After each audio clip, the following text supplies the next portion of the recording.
Hello, my name is Brandon Pouliot. I am currently a student in ITEC 5320 Message Design for Spring 2018 at the University of Wyoming.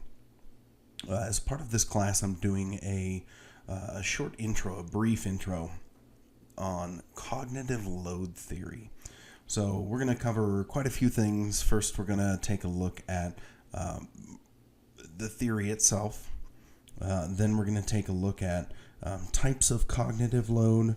We're going to look at a few simple examples, and then finally we're going to end with one of the cooler developments, I think, in cognitive load theory in the past decade or so.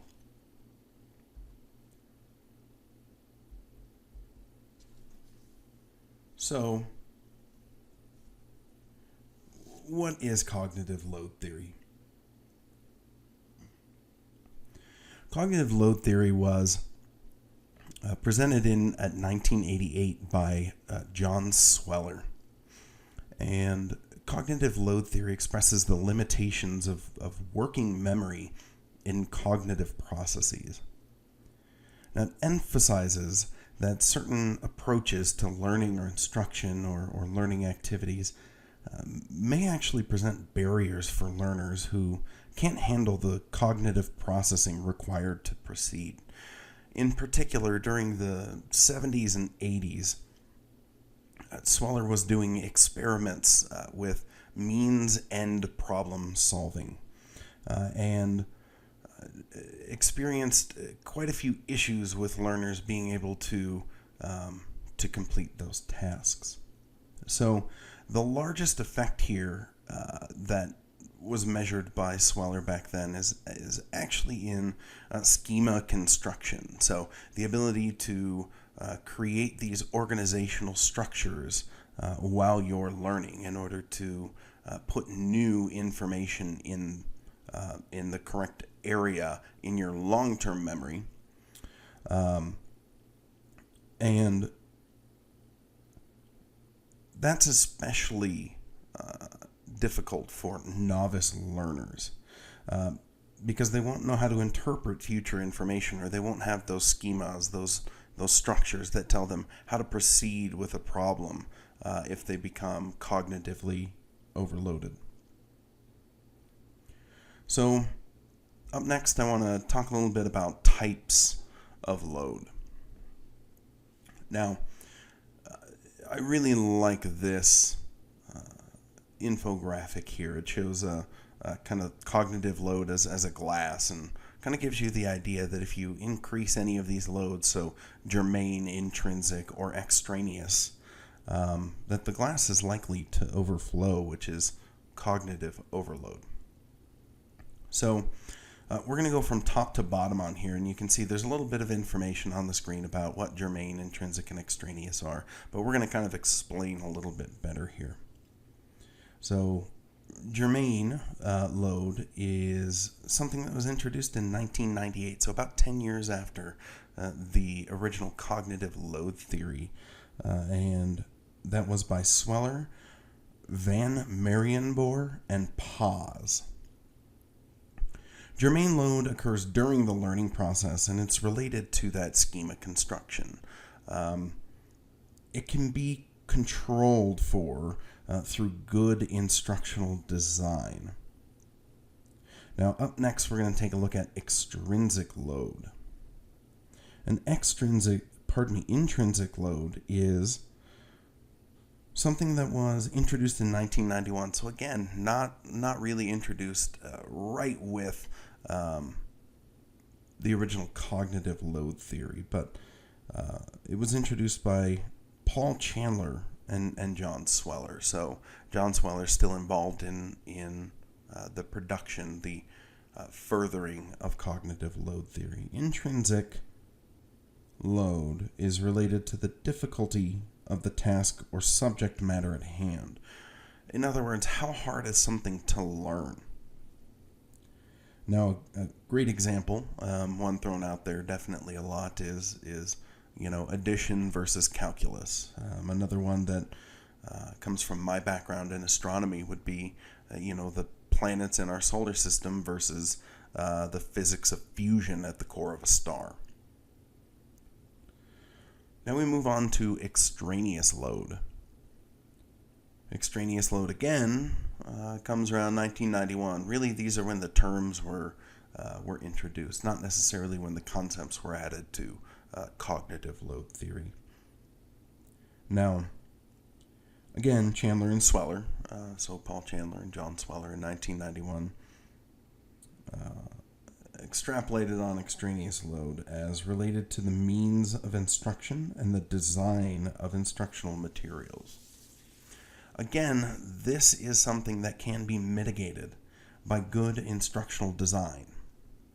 So if we're going from top to bottom, germane load is something that can be mitigated by good instructional design. Intrinsic load actually cannot. Calculus is not going to get really much simpler to learn than addition based on how you present it to your learners. An extraneous load is absolutely directly related to instructional design and the materials and how a concept is presented to learners. Up next, we're going to look at some simple examples here. So first off, what happens if we increase the extraneous cognitive load in a given situation? Say that could be something like too much information on a chalkboard. Not that anybody's ever experienced that in say, a math classroom or a physics classroom. Now, if we add to that an increase of intrinsic cognitive load, so maybe that is, now we're learning about differential equations, or my example earlier, we're learning about the physics of nuclear fusion at the core of a star. What happens when we increase the cognitive load, either the difficulty of the subject at hand or poor instructional design, poor implementation of that instructional design? Well, you have overloaded working memory. You have a cognitive overload. What happens then? Well, your learners tend to shut down. There's not enough working memory for them to continue working or problem solving.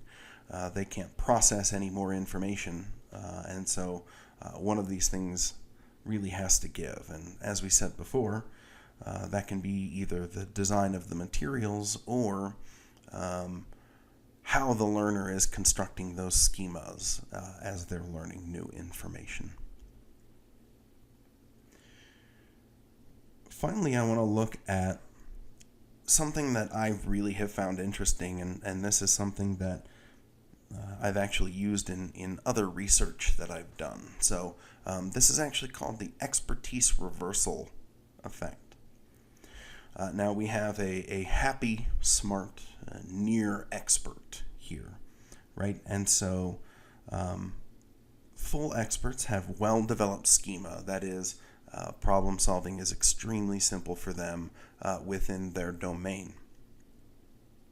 Novices have little to none. Low knowledge learners or somebody new to a field is not going to know much, if any, at all.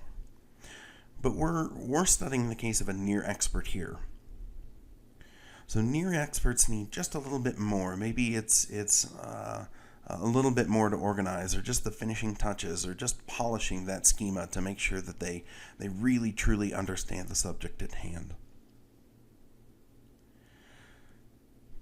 Poorly designed or low-level instruction or materials designed for low-level learners, combined with that near expert learner, can actually have really negative effects. It can actually increase the cognitive load on that near expert learner, both the extrinsic and germane load, and cause that learner to shut down and lose that near expertise that they have already developed because of a cognitive overload. Now, this isn't, again, a huge problem. One of the best things about cognitive load theory is that most of this, aside from the difficulty of the subject matter at hand, can be mitigated, again, through good instructional design. So by reducing the amount of guidance, by changing the approach of the instruction or the instructional strategy, trying to give that near expert learner a more independent or more complex problem to solve.